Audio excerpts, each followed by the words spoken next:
Another day, another video talking about a big trade that could be on the horizon. So, last time we had spoken about this player, Cam Fowler of the Anaheim Ducks, it was in a video going over a report made by Elliotte Friedman, wherein he discussed how Fowler was apparently in a tough spot with the team. Not because he's a bad player, but because he's a little bit older, and he has been in the NHL since he was 18 years old, drafted by the Ducks all the way back in 2010. He's 32 now, so it's been a while. And when you think about the Anaheim Ducks wanting to move on from a guy who is already 32 years old, and who is still a very capable, very productive NHL defenseman making $6.5 million a year, you start to wonder, okay, what are the possibilities here, and how will the Anaheim Ducks handle this? Because the Ducks have a lot of assets invested into the future. A future that will include the likes of Cutter Gauthier, Trevor Zegras, Mason McTavish, Leo Carlsson. And unfortunately, when a lot of these guys are playing their best hockey, Cam Fowler is probably going to be maybe closer to retirement than competitive. So, Friedman's report from a few days ago said that because the Ducks are trying to build for the future, a trade for Fowler could be put in place, and there were some teams tossed out there as destinations as well. Turns out, though, we have ourselves an update. Because when it comes to this article published on The Athletic by Eric Stevens from 2 days ago, will the Ducks trade Cam Fowler? What's the possible timing and which teams might be interested? We actually do have ourselves an update as to Cam Fowler's perspective on the entire matter and what other teams could be involved. I'll leave a link in the description if you want to go ahead and read the Athletic piece yourself, but of course the Athletic is paid for material. We're not going to go out there and screenshot the article. Instead, we're going over onto ProHockeyRumors.com because an article published yesterday by Josh Erickson highlights some of the same ideas that Eric Stevens puts in his Athletic Fowler piece. So without further ado, let's go out there and read these West notes. Take a look at this. Ducks defenseman Cam Fowler acknowledges most of what Sportsnet's Elliotte Friedman said was true when he reported last week that both parties were looking to find him a new home on the trade market. I understand that I'm on the second half of my career and these guys are just getting going, the veteran blue liner told Eric Stevens of The Athletic, referencing Anaheim's rebuild. Those are the people that are going to push this team to where they want to be. Stevens then listed the Red Wings, Maple Leafs, Jets, and Stars as some speculative trade destinations. So, we've got one player, one update wherein he speaks out about his potential future in the NHL, and we've got a bunch of teams. Let's go out there and talk about Cam Fowler firstly. Honestly, I feel like it's kind of sad, but kind of not at the same time, because Fowler is a guy who has spent so long in the Anaheim Ducks system. He made his debut back in 2010, and he was a full-time Anaheim Duck ever since then. This guy didn't need any AHL time, he didn't need any prep time elsewhere. He was drafted 12th overall and immediately made his NHL debut the next season. He was an absolute beast for going down that development path. And for Fowler, I mean, it's tough to say that he's had a bad run, really. I mean, he made his debut with the Ducks in 2010. They were just coming off of their Stanley Cup victory a few years prior. And a few first-round eliminations, a few years of missing the playoffs in there. And the Ducks were right in the midst of being competitive right after that 2013 lockout. I mean, the Ducks had multiple deep playoff runs. Bruce Boudreau was unfortunately not able to carry this team to the promised land, but they were consistently one of the best teams in the NHL, and one of the most feared teams too. Cam Fowler was a part of it all.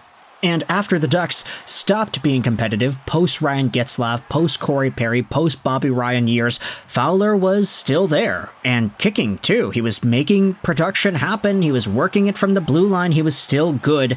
And now, in a position to get traded, he's still making good money. $6.5 million a year till the end of 26 is not terrible, but he also is still producing points. And he's not even, too old. 32 years old, I mean, he's still good, and he can still probably be good for the next few years of that contract. I don't think Cam Fowler is going to reach a point where the contract that he's on right now is going to be seen as a nuisance for any team taking it on. Realistically, if you have salary retained on the Anaheim POV, if you get him down to, let's say, $3.25 million a year, a guy who could score 50 points a season while making that amount of money on your payroll could be seen as a huge, valuable add. So let's talk about these teams that are brought up here. I wanted to start out with the Maple Leafs and the Red Wings. Of course, the Maple Leafs are the new one in here because, of course, everybody links everybody to Toronto. But if you wanted to have a double whammy of offensive productivity from your blue line, Morgan Rielly on one pair and Fowler on the other, hey, that makes a lot of sense in my mind. And if you're able to get the salary to work out here, this could be a huge addition for the Toronto Maple Leafs. They just added on a lot of defensive depth with Hakanpää and Tanev, not to mention the shutdown capabilities of a guy like OEL, which is kind of a weird sentence to say considering it's Oliver Ekman-Larsson of all people, but if you needed that offensive bump, hey, Fowler is right there. Then you talk about the Detroit Red Wings. If you weren't fully confident in Simon Edvinsson being a top left-handed guy at the moment, you add Ben Chiarot and Moritz Seider together, why not try out Fowler and Seider?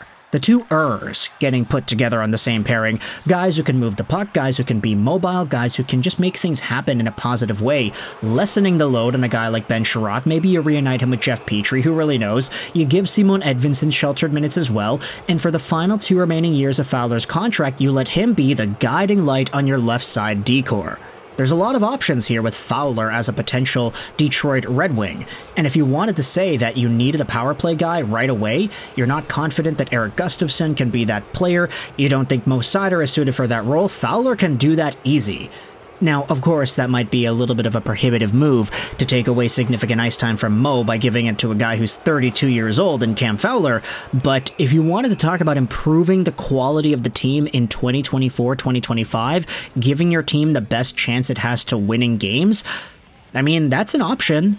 Especially if you wanted to make it some sort of a competition, like if you wanted Seider to up his game to the point that he could take that spot away from a guy like Fowler, it increases the workload and the productivity of everybody when guys are fighting for spots. They don't feel like their jobs are secure. They feel like they need to keep on working to get what they deserve. So that's an idea that I think could work out if you really wanted to force a Fowler to Detroit trade. Talking about some of the other teams here, Winnipeg and Dallas, I feel like they're in pretty similar boats. Pretty good defensively, lots of shot blocking and lots of mobility, but Cam Fowler would be a pretty good fit, I'd say, on both of these decors. It's kind of why Stevens lists them both as other options for where he could get traded to. But really, I wanted to focus more so on Toronto and Detroit because obviously, I'm a Red Wings fan first and a Toronto Maple Leafs video-making fan second.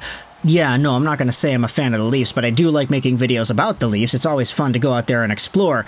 But let me know your thoughts in the comment section below. Either way, what are your opinions about Cam Fowler as a trade option for either of the Leafs or the Red Wings? And what are your thoughts on him specifically speaking out and saying, yeah, my time in Anaheim is probably coming to an end. The way this team is progressing, it's going to be the younger guys who carry them into the next generation. I'm just 32 years old now, so I'm not really going to be able to be a part of that longer term. If I can get the Ducks assets, I can get them another younger guy to help them out in this rebuild, retool on the fly sort of thing, then maybe that's beneficial for everybody involved. But for Fowler, where do you think is the best destination for him? Let me know your thoughts in the comment section below. Is it Toronto? Is it Detroit? Is it Dallas or Winnipeg? Thoughts in the comment section. I hope you enjoyed this video. 9 and bye.